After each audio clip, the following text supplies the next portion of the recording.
The CrossfireX open beta happened last week, and Tencent reveals a brand new free-to-play Pokemon MOBA game. All that and more, my name is Ethos, and this is Free to Play Weekly.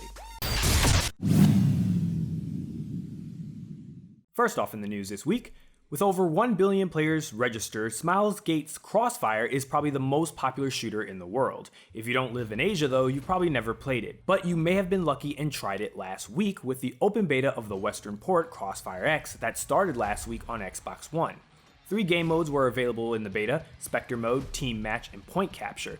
The first 2 sound like variations of your typical Counter-Strike gameplay, with one side using stealth and melee weapons in Spectre mode, and both teams trying to plant C4 explosives in Team Match. Point Capture is more of a traditional deathmatch, with both teams trying to obtain a certain amount of eliminations. Participation in the CrossfireX open beta will net players the XBC Axe weapon skin when it launches later this year. The beta ran until 9 PM on June 28th, and if you're curious about more information on this game, you can check it out on Xbox official CrossfireX website.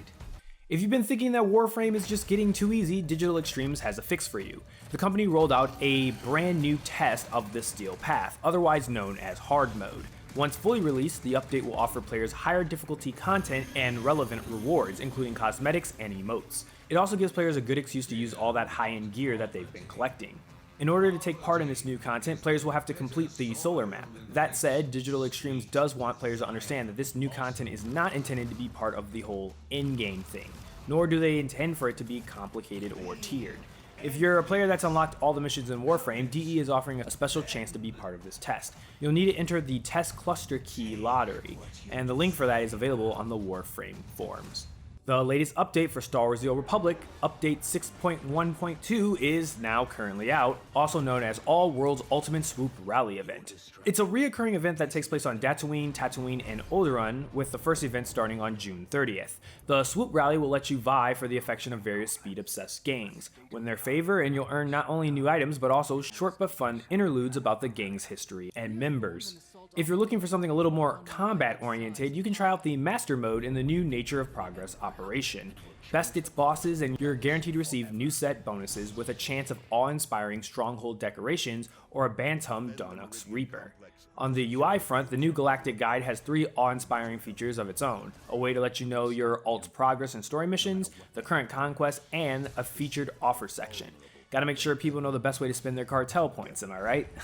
Also, something cool that happened this past weekend was that Epic Games invited players to come and have a movie night for a screening of a Christopher Nolan film in Fortnite Party Royale mode. Technically, they streamed 3 of his movies: Inception, Batman Begins, and The Prestige, but players were only able to see one of them, with the determining factor being based off of where you were located. Unfortunately, not every country was able to get a screening due to those pesky licensing rules, which is the same reason different movies are being aired in different locations in the first place. Pretty cool thing that happened, and maybe an indication of what might happen in the future with our current predicament in the world. And finally, for the hot news, who had Pokemon MOBA on their list of games and thought they'd see it in 2020? Actually, I did. Back in 2014, I was on a podcast with a couple friends, and I said multiple times that it would be really cool if Nintendo, this is back when they had the Wii U, in order to help save themselves, was to create a sort of Pokemon MOBA. And it looks like I was on the money, even though it took a long time, with their winner, Pokemon Unite.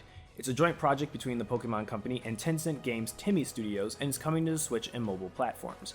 Described as offering strategic team battles, Pokemon Unite certainly looks like a MOBA, and the gameplay description sounds like many of the elements of the genre. During battles, players will be able to cooperate with teammates to capture wild Pokemon, level up and evolve their own Pokemon, and defeat opponents' Pokemon while trying to earn more points than the opposing team within an allotted time. Now, catching wild Pokemon sounds a lot like jungling, while leveling up your Pokemon and defeating opponents' Pokemon sound like your traditional MOBA progression and battling experience. A bit about earning more points to win might be something that offers a little bit of a difference compared to traditional MOBAs, though, instead of just destroying their nexus. In any case, it seems like this game is struggling with initial approval.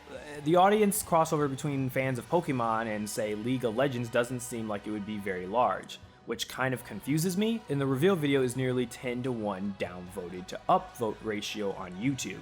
The description of the game on the Pokemon UK website bills it as free to start, which is Nintendo's way of saying free to play, though games that have been labeled that have had varying levels of freeness. We'll have to wait for more details on exactly how this monetization of the game works, but for now, its initial reveal seems to have brought out no small number of skeptics. And that moves us to the question of the week. With the announcement of Pokemon Unite, let me know in the comment section below what you think of the game. Are you interested? Would you at least give it a shot? And I don't know, which Pokemon do you hope they have in the game? Me personally, they already got my boy Blastoise and they already got my boy Gengar in there, so I guess like maybe Umbreon or maybe Eevee that can transform into different versions based off of like maybe roles that Eevee plays. I think that would be really cool. Anyways, let me know your thoughts in the comment section below. And that's it for this week's Free to Play Weekly. Don't forget to check out MMOBomb.com for giveaways and the latest news. My name is Ethos, and I'll catch you guys later. Peace out, everyone.